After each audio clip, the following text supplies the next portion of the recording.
I want to tell you about my journey of losing weight, right? And I'm an average person. I'm not a trainer at the gym, nor am I, obese, right? I'm like an average person, and I'll tell you my journey, right?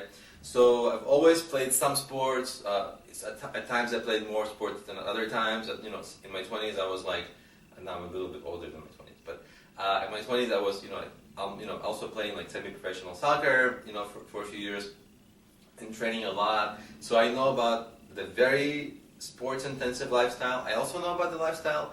When I was growing my business, I had to sit at my desk for a long time, and I had to support myself working a job.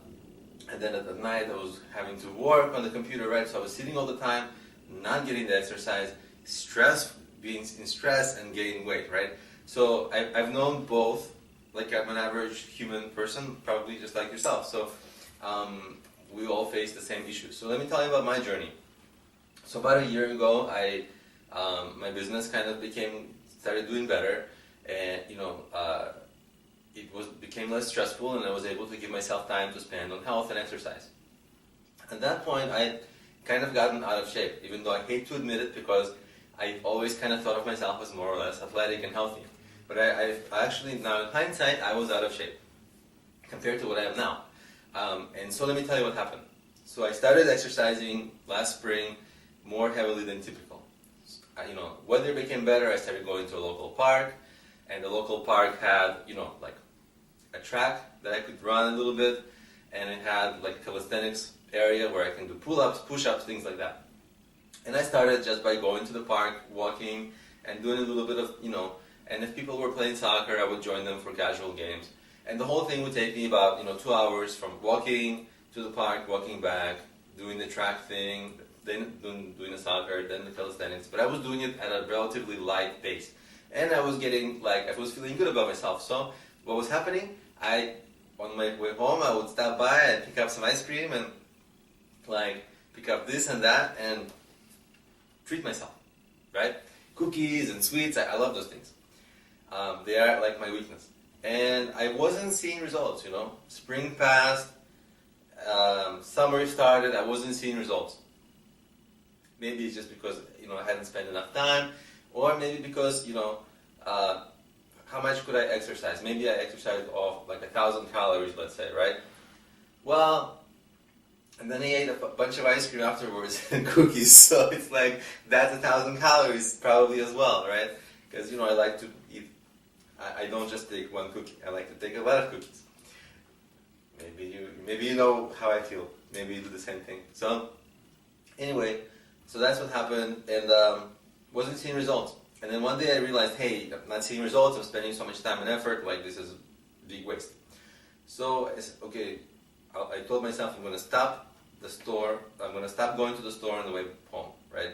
So I ended up cutting out that ice cream and cookies. And boom, within maybe a couple of weeks, I'm starting to kind of see a difference in my waistline a little bit. Not a lot, but I was like, oh, what's going on here, right? So that was a motivator to kind of stop the junk food, and then I started decreasing junk food gradually.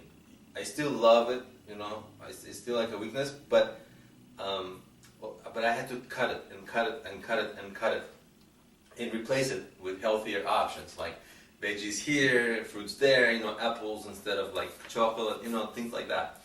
Also having apples before an exercise routine or something like that made my exercise better because it gave me just enough, having an apple, just a small apple, 100 calories, but having it before my exercise actually gives me, I feel very good during exercise because it gives me the right kind of energy, the right kind of carbs to burn, and so my exercise is better. So I end up probably burning more, I end up burning more than that apple just because I can do more exercise and I feel better about it. Anyway, so, and then, I kept doing that and I kept doing that until summer, and I was getting better, and fall started, and then it became cold, so I had to join a gym, so I joined the boxing gym. And in the boxing gym it was good because I had the boxing classes, which weren't boring, they were kind of fun and energetic. Then there was a treadmill I could run, and they were free weights. So really I can work out my entire body, it was good. and I can spend as much time as I wanted there. I can do it every day. If there's rain or shine, I can do it every day. And I've been doing that like almost every day, with some breaks, of course. Your body has to take break and rest, and the muscles have to rest, especially if you overstress them. But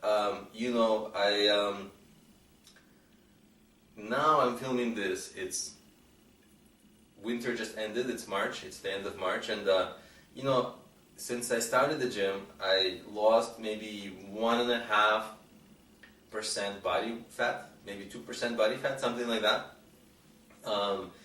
And I kind of look different. Even I notice myself looking different in the mirror. My clothes, they feel different. They look better on me. And I'm still going forward. Like, I don't have a six-pack. I'm not like a crazy buff guy. I'm a regular person, but I'm definitely in shape.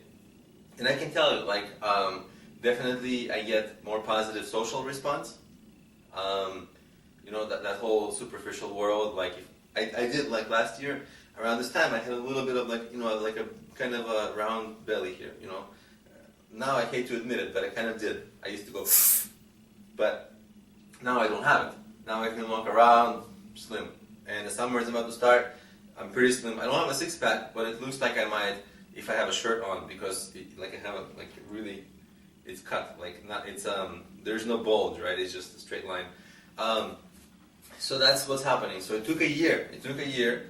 In this year, I had to curb my eating, and I'm spending like 2 hours at the gym, right? Because I'm really taking it seriously.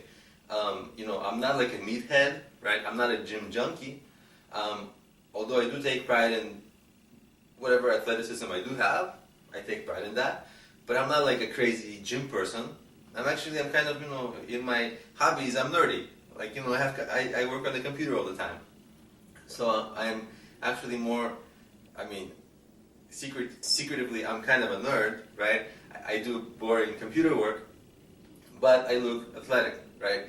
And that's because better diet, just general, a lot of hard work at the gym, combined with mindful eating and not overindulging all the time.